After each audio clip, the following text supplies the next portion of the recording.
Bom dia, sétimo ano, tudo bem com vocês, alunos? Bom, para nossa aula hoje, nós vamos começar a fazer uma revisãozinha dos conteúdos que a gente viu nessa unidade, nesse capítulo da nossa apostila, tá?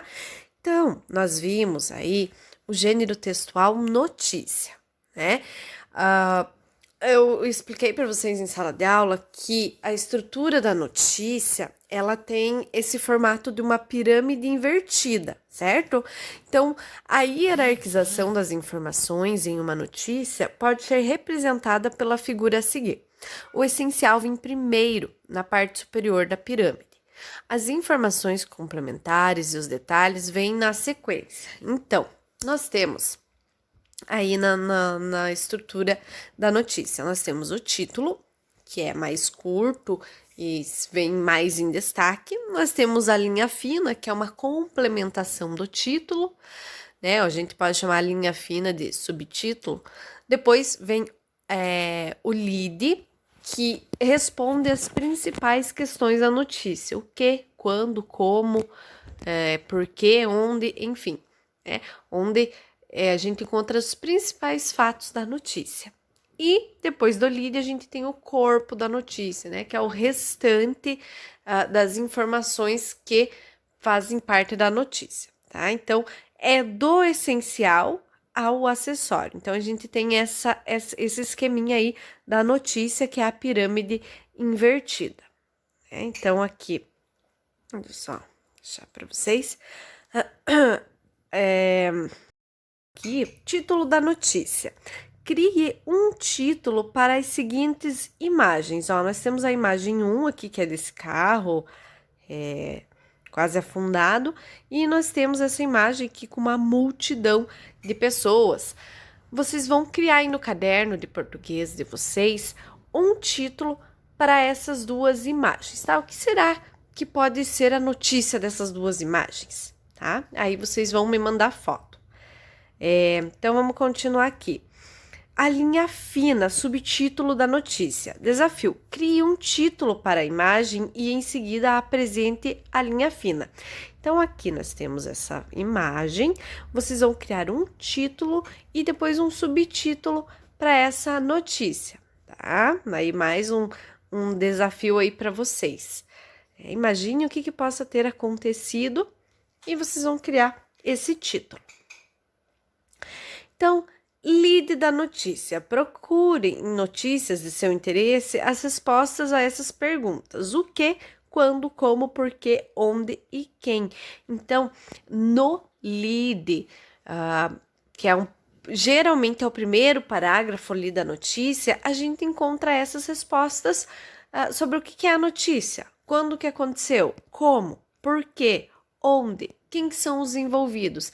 Então, quando a gente consegue responder essas perguntas aí dentro da notícia, a gente vai chamar essa parte de lead. E a notícia versus a reportagem, né? Qual que é a diferença entre um e outro? Nós vimos isso em sala de aula também. A notícia surge de um fato recente e significativo. Então, aconteceu alguma coisa, virou notícia, né? Algo que seja relevante para a sociedade. Já a reportagem não é necessário que esteja relacionada a um fato atual, tá? Mas sim que seja um assunto relevante para a sociedade. Pode ser um assunto, um fato atual, mas não é via de regra assim como a notícia, né? A notícia sempre é algo recente, um fato recente que aconteceu recentemente. Já a reportagem não, pode ser um fato atual, mas não é via de regra, certo?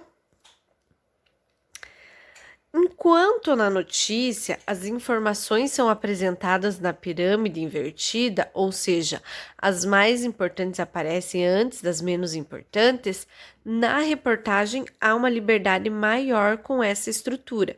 A disposição das informações depende de como o autor as organiza no texto. Então, eu expliquei para vocês que lá na pirâmide invertida a gente tem as principais informações no topo, ali, né, no topo, e depois essa pirâmide ela vai descendo com as informações menos importantes. Já a reportagem não segue essa regra, né? Pode ser que seja assim, ou pode ser que, né, dependa aí de como o autor quer trazer esses fatos, tá? Bom, gente, agora chegando na parte da gramática, um conteúdo que nós vimos foram os pronomes. Então, vamos nos aprofundar um pouquinho mais aqui nesse assunto. Vocês lembram que eu falei que os pronomes, eles representam a classe de palavras que substituem ou acompanham os substantivos, né?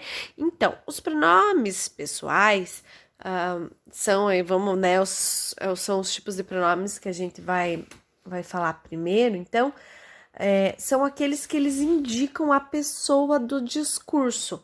Então, lembram da primeira pessoa, segunda pessoa e terceira pessoa do discurso? Então, os pronomes pessoais indicam a pessoa do discurso. Então, a primeira pessoa é quem fala, né? Então, eu ou nós, né? No singular e no plural. Na segunda pessoa, com quem se fala. Então, tu ou você.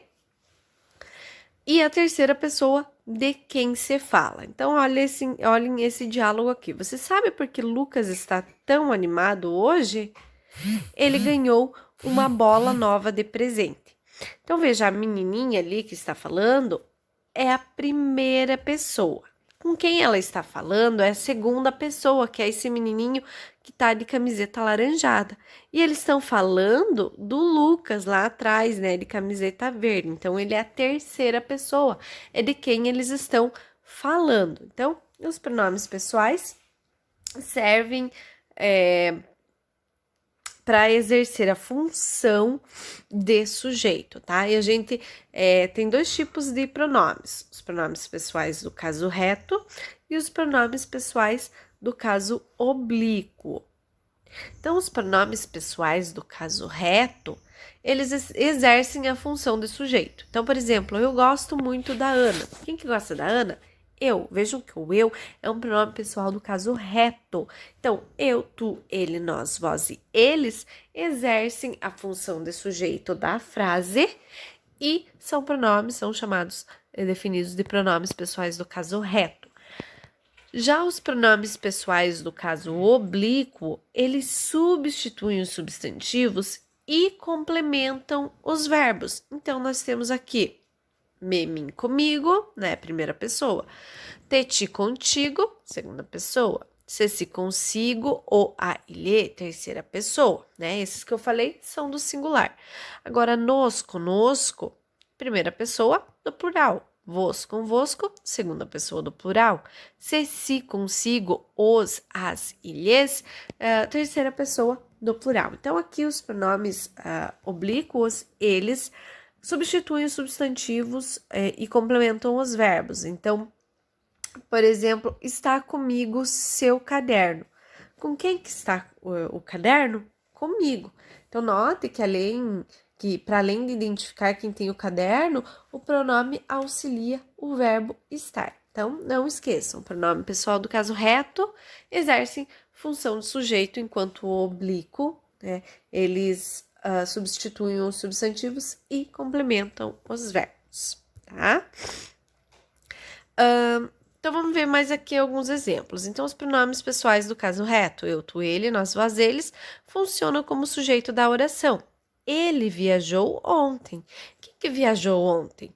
Ele. Vejam que ele é o sujeito e é um pronome pessoal do caso reto, né? Aqui de terceira pessoa. Elas assistiram ao filme. Quem que assistiu ao filme? Elas, né? Terceira pessoa do plural, certo? Bem fácil, bem tranquilo. E aqui, os pronomes pessoais do caso oblíquo. Me, mim, te, ti, no, os, as, lhes funcionam como complementos do verbo. Então, Marta enviou um convite a Paulo. Né? Marta enviou um convite a quem? Né? Então, vejam que complementam o verbo. Marta lhe enviou um convite. Então, aqui, esse lhe substitui o substantivo e complementa o verbo. Eu encontrei João no parque. Eu o encontrei no parque. Então, vejam aqui, o também é um pronome pessoal do caso oblíquo. Outro tipo de pronome que nós temos são os pronomes indefinidos. Então, eles são empregados na terceira pessoa do discurso, né? E como o próprio nome já indica, os pronomes indefinidos, eles substituem ou acompanham o substantivo de maneira vaga ou imprecisa, tá? Então, os pronomes indefinidos fazem referência aos substantivos de forma vaga e imprecisa. Então, por exemplo, algum, nenhum, ninguém, qualquer, outro, nada, tudo, todo, outro, cada, vários, muitos, certo.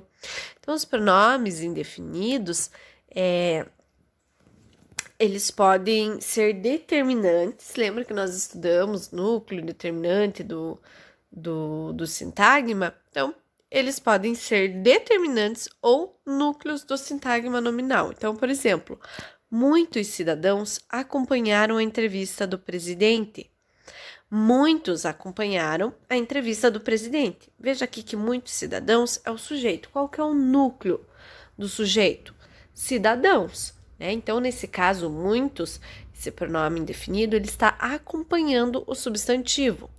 Agora, muitos acompanharam a entrevista do presidente. Quem que acompanhou a entrevista do presidente? Muitos. Então, aqui, o pronome indefinido, ele exerceu a função de sujeito, né? Ele substituiu o sujeito. Então, tomar sempre cuidado, né? Mas ele exerce essas duas funções. Outros exemplos aqui. Várias pessoas presenciaram a cena. Veja que esse várias, ele se refere a alguma coisa vaga, não se sabe quantas pessoas. Então, é um pronome indefinido. Certo dia houve um acidente nessa estrada. Certo dia, não se sabe exatamente qual o dia que houve um acidente nessa estrada. Então, são pronomes indefinidos quando eles se referem de maneira vaga, e a gente não consegue identificar, então, com a quantidade aqui, quando que foi o dia, tá certo? Fácil até aqui, né? Os pronomes indefinidos podem ser determinantes ou núcleos do sintagma nominal, né? Esse a gente já viu. Deixa eu passar aqui para frente. Lá o caderno de atividades de vocês, na página 12, nós temos os pronomes, né? A gente já viu essa página aqui do nosso caderno de atividades, mas aqui vai falar dos pronomes pessoais, dos pronomes indefinidos e também dos 3 outros tipos de pronomes. Os pronomes demonstrativos, que são aqueles utilizados para indicar a posição de algum elemento em relação à pessoa, seja no discurso, no tempo ou no espaço. Então, por exemplo, este, esse, aquele, esta, essas, aquelas, isto, isso e aquilo. Então, por exemplo, essa camisa é muito linda. Aquelas bicicletas são boas. Então, são pronomes que demonstram alguma coisa que pode estar situada, né, no tempo, no espaço, enfim. Temos também os pronomes interrogativos, que são aqueles que nos auxiliam nas perguntas. Então, que, quem, quais, quanto, quantas. E os pronomes possessivos, que são aqueles que indicam posse. Então, meu, seu, sua, nosso, nossa, vosso, vossa, indica posse, né? Quando a gente ou alguma pessoa possui algo, tá certo, alunos? Então, eu vou deixar aí para vocês tentarem fazer as atividades da página 13 e da página 14, tá? Então, não esqueçam de me mandar as fotos e se tiverem dúvidas, podem me chamar que eu ajudo vocês. Até amanhã. Tchau!